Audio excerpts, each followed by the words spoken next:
చింత చిగురు పులుపని చీకటంటే నలుపని చెప్పందే తెలియని చిన్న పిల్ల, అది చెరువులో పెరుగుతున్న చేప పిల్ల, అభం శుభం తెలియని పిచ్చి పిల్ల.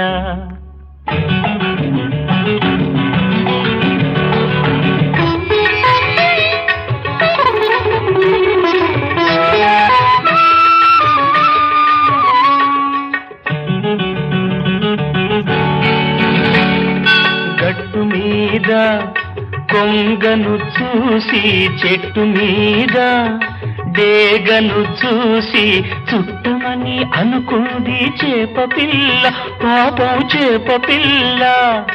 గట్టు మీద కొంగను చూసి చెట్టు మీద డేగను చూసి చుట్టమని అనుకుంది చేప